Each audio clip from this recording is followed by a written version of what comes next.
Jesucristo, reinas con poder, soberano, victoria. Hola, ¿qué tal? Bienvenidos. Estamos contentos y felices de una vez más poder compartir la palabra con ustedes. Hoy estaremos compartiendo la enseñanza de la oración Cámbiame. Uno se está preguntando en estos días cómo va a ser el mundo después de la pandemia y cuánto va a cambiar este mundo. Y lo cierto es que eso no sería lo más importante, cuánto va a cambiar el mundo después de la pandemia, sino cuánto voy a cambiar yo después de la pandemia. Porque después de todo este aislamiento, estas restricciones forzosas que hemos tenido, si después de todo esto yo sigo siendo el mismo, bueno, me parece que no sería nada bueno, ¿verdad? Entonces hay una oración, que es la oración que le hacemos a Dios: Señor, cámbiame. Cámbiame es una oración que debe hacerse durante toda la vida. Es una oración que nunca debemos dejar de hacer hasta que suceda. Y es una oración que Dios va a responder en los momentos más difíciles de nuestra vida. Hoy vamos a analizar acerca de un personaje en la Biblia que tardó mucho tiempo en su vida ser cambiada, pero que finalmente Dios cambió a esta persona, y así como cambió a Jacob, también puede cambiar nuestras vidas. Pero hay algo porque cambiar no es fácil, si no todo el mundo hubiera arreglado su vida y hubiera cambiado. Personas que luchan con vicios, personas que luchan con una forma de vida oscura, una forma de vida frustrada y no quieren vivir de esa manera. ¿Y por qué es tan difícil cambiar? Bueno, porque los cambios están muy ligados a nuestros miedos. Son los miedos que nosotros hemos adquirido en la vida, un miedo central o dos miedos centrales que van a condicionar en forma permanente quiénes somos y por qué hacemos lo que hacemos. Por ejemplo, podemos tener miedo a la pobreza, podemos tener miedo al abandono, podemos tener miedo a que nos ridiculicen, podemos tener miedo a que nos escrachen, podemos tener miedo a que seamos descubiertos. Los miedos al mismo tiempo pasan a ser un propulsor en la vida de quienes los tenemos, y al mismo tiempo un propulsor, una pared. Por ejemplo, si vos tenés miedo a la pobreza, eso te puede propulsar a ser un buen trabajador, a ganar dinero y a tener cosas. Pero ¿cuál es la pared? Que la parte negativa de esto, y que no vas a disfrutar de todos los bienes que tenés. Tenés un montón de bienes, pero no los disfrutás.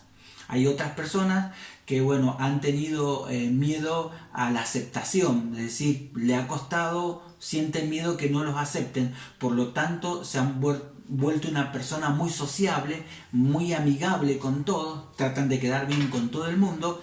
Y la pared, el peligro de esto es que te podés hacer un codependiente, un codependiente de qué es lo que dirán las personas acerca de vos.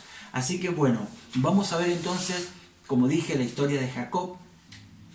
Jacob comienza su historia porque cuando está en el vientre de su mamá Rebeca, él en su vientre no está solo, sino que tiene un hermano mellizo llamado Esaú. Y ahí, desde el vientre de su propia madre, comienza una lucha. Peleaban entre ellos, porque en el pueblo judío el bebé que nacía primero tenía una doble bendición. Se llama la bendición del primogénito. Como herencia heredaba el doble que los demás hermanos que haya tenido. Entonces Jacob ya de entrada, cuando va a nacer, nace primero Esaú, pero bien agarrado del talón está la mano de Jacob, como diciendo: no salís vos primero, voy a salir yo. Pero finalmente salió su hermano Esaú primero y él salió segundo. Ahora, luego en la vida, él como instinto trata de revertir esto y en su propia fuerza trata de lograr y arrebatar la bendición de su hermano. Tal es así que en una ocasión él va a crear un estilo de vida donde dice: mira, en la vida nada es gratis. En la vida todo vos lo podés conseguir: familia, negociar con Dios, con amigos, si tenés astucia, vas a lograr todo lo que querés. Y así fue que él siempre estuvo persiguiendo a su hermano, tratando de ver cómo le arrebataba la bendición. Su hermano era muy distinto a él. Su hermano era una persona físicamente velluda, colorado, de tez colorada, hombre de campo, hombre de guerra, y él era lampiño, era el nene de mamá, estaba en la casa, lavaba los platos, servía la mesa. Bueno, así se fueron criando y él empezó a desear lo de su hermano Esaú, y bueno, llegó el momento en que un día lo encontró con hambre a su hermano Esaú, y él había hecho una rica, porque era como un chef, había hecho un rico guisado rojo, y Esaú llegó del campo cansado y con hambre y le dice: dame comida. Y Jacob le dice: ¿y qué me das a cambio? Dame tu primogenitura y yo te doy la comida. Y Esaú habrá pensado: bueno, esto será un chiste, no creo que sea en serio, pero le dijo: bueno, dale, yo te doy mi primogenitura y vos me das la comida. Y así Jacob iba siempre engañando a su hermano, tomándole ventaja, como su nombre lo indica. Jacob es engañador, simulador. Y bueno, y un día ya su papá, entrado en año, no veía bien y quizás no escuchaba bien, decidió engañar a su padre, porque llegó el momento que su padre tenía que bendecir a sus hijos, a Esaú darle la bendición del primogénito, la doble bendición, y a Jacob la bendición de un hijo segundo. Entonces Jacob decidió engañar a su padre haciéndose pasar por Esaú. Y entonces, cuando se presenta delante del padre, su padre Isaac le dice: ¿quién eres? Y Jacob responde: soy Esaú. Y dice: bueno, me parece que la voz es de Jacob, pero acércate. Y lo toca, como se había puesto unas pieles, se había disfrazado. Bueno, pasó como que era Esaú, y de esta manera logró de su padre la bendición del primogénito. Su hermano a esta altura ya como que tenía sangrecita en el ojo con su hermano, y cuando se enteró de todo esto se indignó tanto que lo amenazó de muerte y le dice: cuando te vea te mato. Y esto a Jacob le costó tener que huir de su familia, tener que salir de su arraigo, salir de su mamá, irse a una tierra lejana de unos parientes de su tío Labán. Y así que a partir de este momento Jacob se convierte en un fugitivo. Y bueno, siempre él engañaba, mentía, hacía trampa.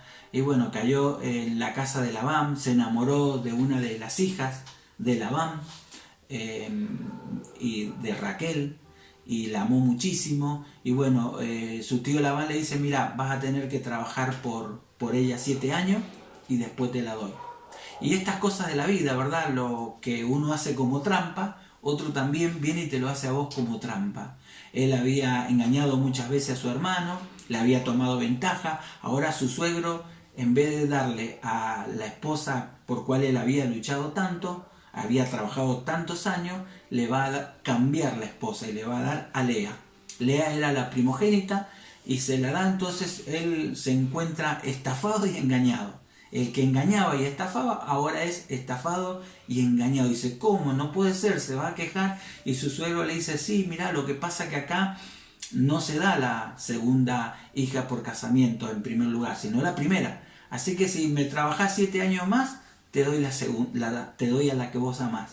Y así fue que trabajó 14 años por la mujer que él tanto amaba. En todo ese tiempo y en la tierra de Labán, Jacob, a pesar de sus debilidades, sus limitaciones, tenía experiencias con Dios.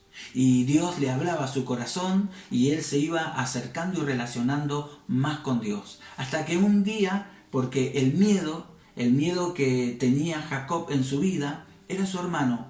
Haber dejado, ya para esta altura habían pasado 20 años, su familia, y querer volver. Él anhelaba volver a ver a sus padres, a su familia, pero había una amenaza latente. El día que te veo, te mato, le decía. Recordaba lo que le había dicho Esaú a él por haberle engañado. Pero Dios le dijo: anda, volvé a tu casa, porque yo te voy a prosperar y yo voy a hacer que el encuentro en tu casa sea una bendición. Y así fue como Jacob sale de Labán, de su tío, de la tierra donde él moró por 20 años y vuelve a la casa de sus padres, a la casa de Isaac y de su mamá, y también de su hermano Esaú. Cuando él va a volver, tiene que confrontar el miedo. El miedo, como dije, es todo aquello que tenemos todo en la vida, uno o más miedo, y que no nos dejan salir adelante como persona. Quizás estamos viviendo una versión de nuestra vida que es muy pobre, y la versión verdadera que Dios diseñó para que viva no la hemos podido alcanzar. ¿Cuál es la razón? Los miedos. Por eso, para poder vencer nuestros miedos, tenemos que tomar la decisión de enfrentar a esos miedos. Y bueno, Jacob le llegó la hora y dice, bueno, no puedo vivir toda la vida con este miedo de mi hermano, tengo que enfrentarlo. Y habrá pensado que sea lo que Dios quiera, aunque Dios le había dicho, anda, yo te acompaño y vas a ver mi bendición. Por eso vamos a leer en el libro de Génesis capítulo 32.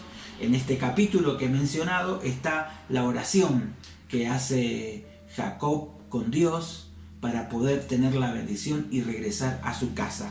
Después de esta oración, leemos en el verso 6, la palabra de Dios nos dice que los sirvientes, los criados que tenía Jacob, que él envió para que fueran a encontrarse con su hermano Esaú, le traen este reporte. Dice, nos encontramos con su hermano Esaú y ya viene en camino a su encuentro con un ejército de 400 hombres. Cuando Jacob escuchó esto, dice el verso 8, Jacob quedó aterrado con la noticia. El miedo que él tenía es las amenazas de su hermano. Y ahora que su hermano se entera que Jacob regresa a casa, Esaú sale con 400 soldados para encontrarlo. Así que en ese momento él volvió a hacer lo que siempre estaba haciendo, orando.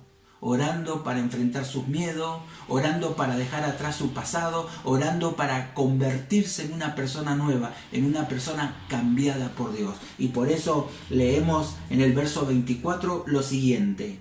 Dice, entonces Jacob se quedó solo en el campamento y llegó un hombre y luchó con él hasta el amanecer. Bueno, cuando se enteró de esta noticia, Jacob dijo, acá me matan a mí, me matan mis esposas, mis hijos, me destruyen todo. Con su familia cruzó un vado, un río, el río Jaboc, y de ahí dejó a sus familias y él se fue solo. Porque muchas veces necesitamos estar solos, solos nosotros y solos con Dios, para poder hablar con Él. Y fue algo extraño lo que ocurrió en esa oración. En esa oración se presentó un varón, y nos dice la Biblia que empezó a luchar con él. Claro, uno se imagina una lucha cuerpo a cuerpo, pero en realidad esto era una lucha espiritual. Era una lucha de oración.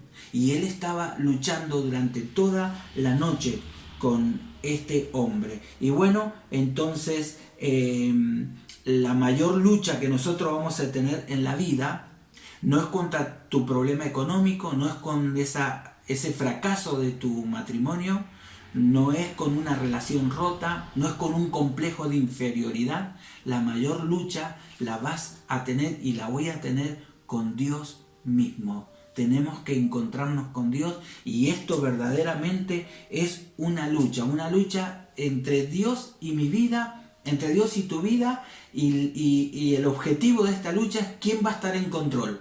¿Seguiré estando yo en control de mi vida o estará siendo Dios el que controla mi vida? Leemos en los versos 25 y 26, dice, cuando el hombre vio que no ganaba el combate, este varón que se había aparecido ahí, tocó la cadera de Jacob y la dislocó. Luego el hombre le dijo, déjame ir, pues ya amanece. Bueno, en este combate, no sé si han visto esas luchas olímpicas, en donde los luchadores, el que gana es aquel que tira al suelo a su rival, y una vez que lo tira al suelo lo inmoviliza. Y cuando lo inmoviliza de tal manera que ya no puede hacer más nada el luchador, bueno, hace con la mano diciendo basta, no puedo. Y de esa manera el luchador olímpico gana la batalla. Pero acá hay un empate técnico. Ni Jacob ni el varón ganaban. Y como esto era un empate técnico, entonces este varón va a tocar la cadera y la va a dislocar. Le va a producir una herida en su pierna, en su firmeza, y ya no se puede parar bien, tiene dolor, le cuesta caminar, y de esta manera el varón de Dios, que representa, que es nuestro Señor Jesucristo, le va a dar la derrota que es el plan de Dios, que mi ego, que mi yo, que mi control de mi vida sea rendido y que Dios sea el que triunfa sobre mi vida y que a partir de ahora ya no, como decía Pablo, ya no vivo yo, mas vive Cristo en mí. Bueno, Jacob tenía una meta en esta lucha de oración. Toda la noche estuvo orando, toda la noche estuvo luchando. Y Jacob estaba bien empecinado en algo. Él le dice así: no te dejaré ir a menos que me bendiga, le dijo Jacob. Y eso es una oración audaz.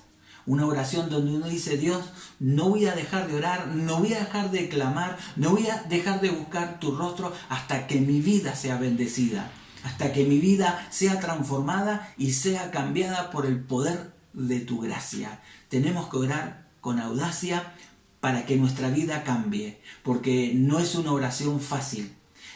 No todos podemos cambiar, no todos somos lo que tendríamos que ser. ¿Por qué? Porque se han impuesto nuestros miedos y en esos miedos hemos propuesto soluciones y definiciones a nuestra vida que, lejos de cumplir los propósitos de Dios, nos han estado alejando más. Bueno, podemos decir que es hora de dar la batalla final de tu vida. ¿Cuál es la batalla final de tu vida? Bueno, es cuando permitís que Dios tome control de tu vida. En esta batalla, en el verso 27, el varón le dice: ¿cómo te llamas?, preguntó el hombre. Ahora, ¿cómo te llamas? La última vez que alguien le había preguntado cómo te llamas fue su padre, Isaac, a Jacob. Y Jacob mintió. Jacob dijo: me llamo Esaú. Ahora, no es que el varón de Dios no supiera cómo se llamaba Jacob, porque está luchando con Dios. Este hombre es Dios, es Jesucristo. Y no es que no supiera, sino que lo que quería es que Jacob mismo reconociera: yo soy un engañador, yo he sido un mentiroso, yo he sido el que ha hecho trampas, yo reconozco que tengo una vida arruinada. ¿Sabes que en la Biblia los nombres que se le colocaban a los hijos se colocaban para definir el carácter de esa persona?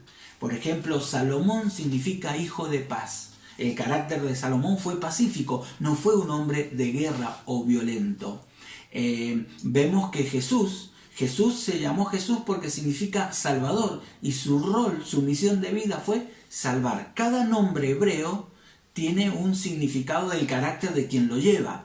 Ahora, hoy en día los papás les ponemos nombre a nuestros hijos por lo bonito que suenan, por lo sofisticado que puedan sonar, pero no tenemos ni la remota idea qué significan. Ahora, imagínate si ahora fuera como en el tiempo de la Biblia y deberíamos llamarnos de acuerdo a nuestro carácter. Imagínate que nos pondrían nombres conforme a nuestra vida. ¿Y cómo te llamas? Y mentiroso. ¿Y cómo te llamas? Estafador. ¿Y cómo te llamas? Irresponsable. ¿Y cómo te llamas? Lujurioso.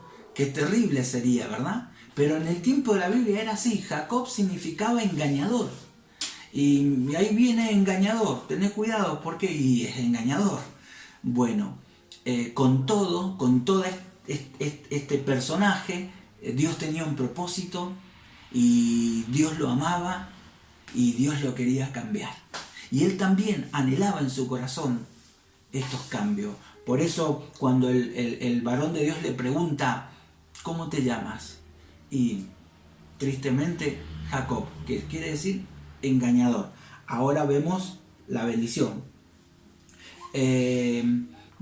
Entonces el varón le dijo: Jacob. contestó él. Es decir, Jacob contestó por su nombre antiguo, pero después el ángel dice, no te vas a llamar más Jacob, te vas a llamar Israel, porque has luchado con Dios y has vencido. Y ese es el nuevo nombre que va a tener Jacob, una vida cambiada. De todo lo que fue anteriormente un engañador, ahora es un príncipe de Dios. Y yo no sé cómo sentís vos que ha sido tu vida.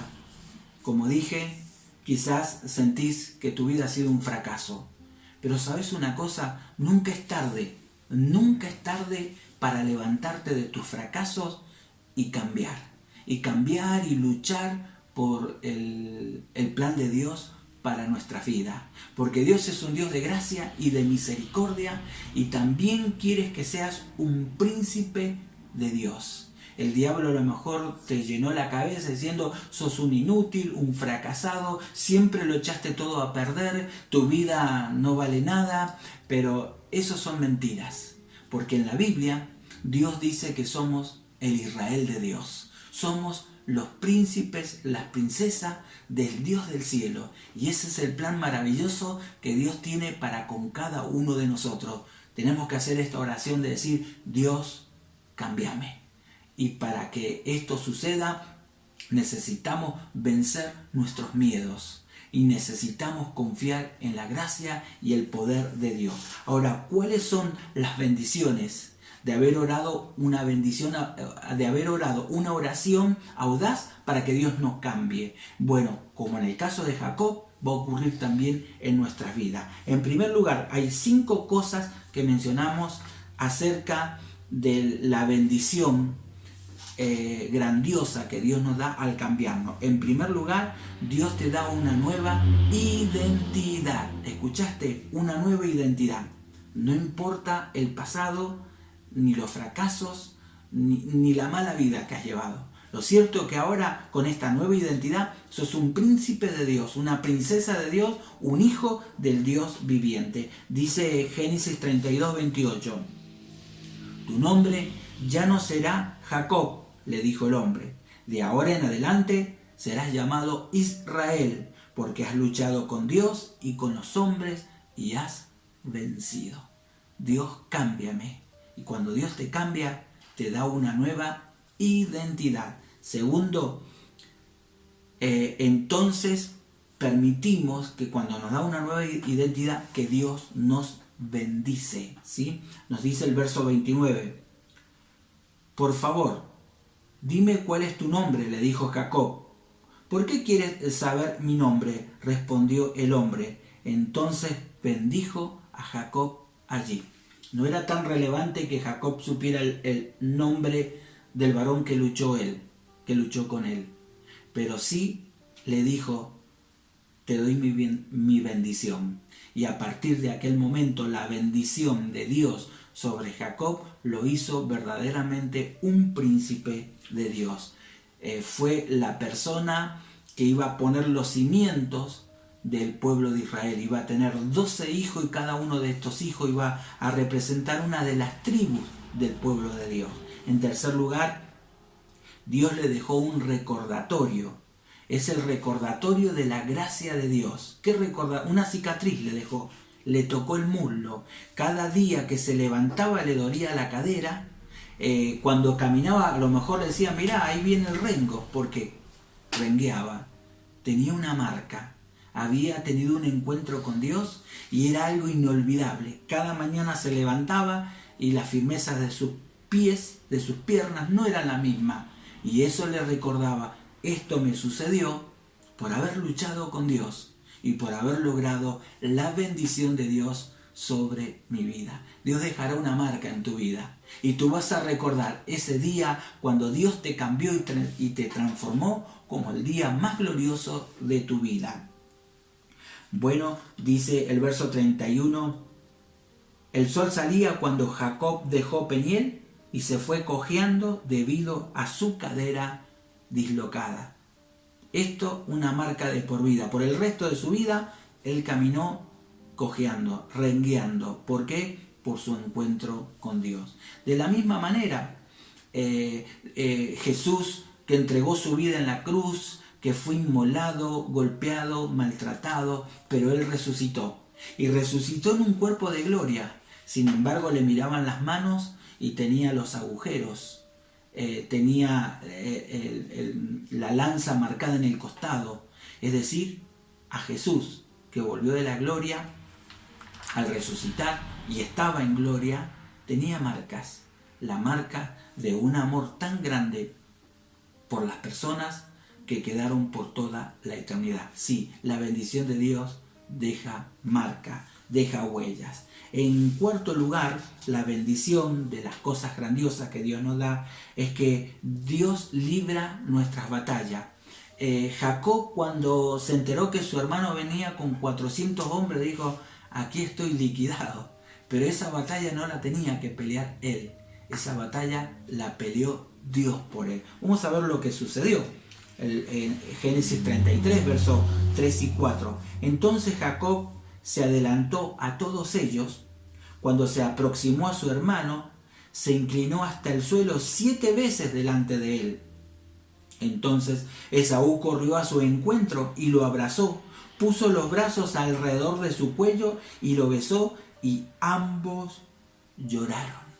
O sea, el miedo te hace pensar cosas que son equivocadas. ¿Sabes por qué Esaú venía con 400 hombres? No venía para atacar a Jacob, venía para protegerlo.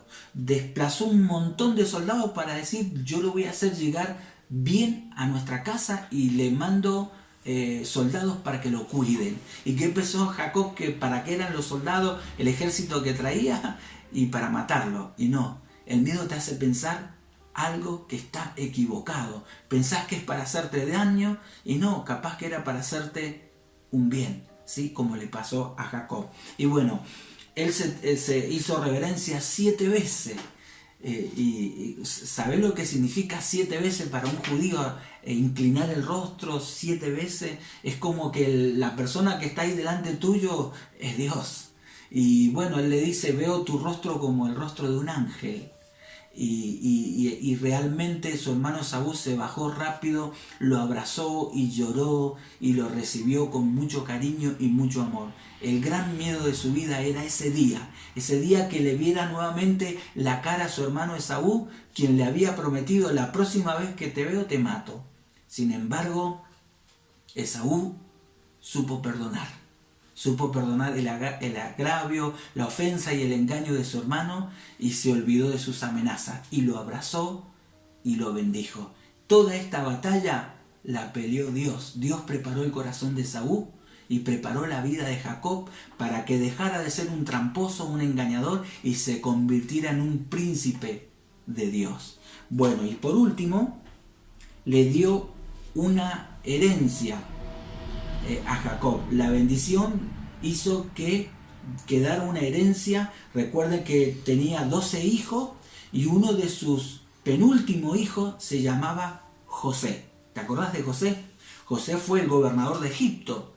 José fue que salvó el planeta, a los habitantes de su época, de los 7 años de hambre y de escasez que hubo en la tierra. Bueno, José estaba viendo algo porque ya era un muchachito, o sea, era un niño, pero que comprendía.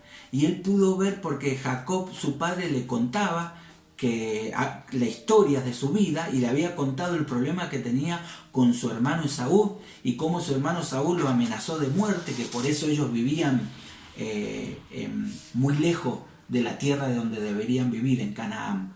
Así que José puede ver a Esaú abrazando a Jacob, y eso va a quedar como una herencia, una lección de vida muy grande, de que Jacob realmente se humilló y Dios permitió que su hermano, tío de José, perdonara a su papá Jacob. Vamos a leerlo en Génesis 33:5. Dice: después Esaú miró a las mujeres y a los niños, sí, ahí estaba José, y preguntó: ¿quiénes son estas personas que vienen contigo?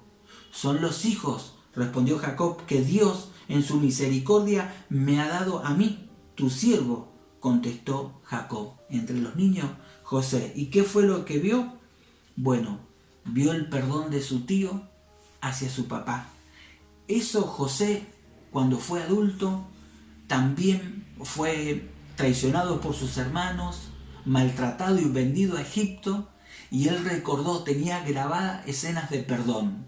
Por eso José pudo perdonar a sus hermanos y decirles así: no tengan miedo de mí. Ustedes pensaron mal para mí y Dios lo encaminó para bien. ¿Dónde aprendió esto José? En este momento en que Jacob se animó a ser cambiado por Dios. Y al ser cambiado por Dios, sus miedos fueron derribados. Tuvo una reconciliación con su hermano. Y yo quiero animarte, vos que sos papá, vos que sos un referente en tu familia, sos mamá, no tengas temor de enfrentar tus miedos del pasado, tu fracaso, las cosas feas que viviste. Porque cuando las arreglas con Dios, cuando permitís que Dios te cambie, le dejas una herencia a tu hijo incalculable. Eso va a decir: mi papá se equivocó mucho, pero tuvo el valor de reconocerlo y de ir a Dios y permitir que Dios cambie su vida, y mi papá murió como un gran hombre de Dios, como una persona que realmente fue restaurada y fue de bendición. Y yo me quedo con el ejemplo de mi papá, de mi mamá, de mi hermano, de personas que realmente fallaron, pero que hicieron esta oración a Dios: Dios, cámbiame. Por eso, ¿cómo va a ser el mundo después de esta pandemia? Y mira, no sé, los expertos dicen que va a cambiar todo, pero eso no es lo más importante, que vaya a cambiar el mundo que me rodea. Lo más importante es que yo cambie. Si después de todo esto sigo siendo el mismo, he perdido el tiempo. Yo deseo que mi vida de oración cambie, que mi temor de Dios cambie, que mi conocimiento de Dios cambie, que mi servicio a Dios sea mejor. Yo quiero hacer esta oración junto a vos. Dios, cámbiame. Vamos a orar. Dios Todopoderoso, te damos gracias. Gracias por la oración audaz que dice: cámbiame. Señor, cambia mi pasado, mi fracaso, mis frustraciones, y levántame como un hombre de Dios, como una mujer de Dios, como un joven que realmente luchó con las adicciones, pero que ahora es libre por el poder y la gracia de Dios. Dios de lo imposible.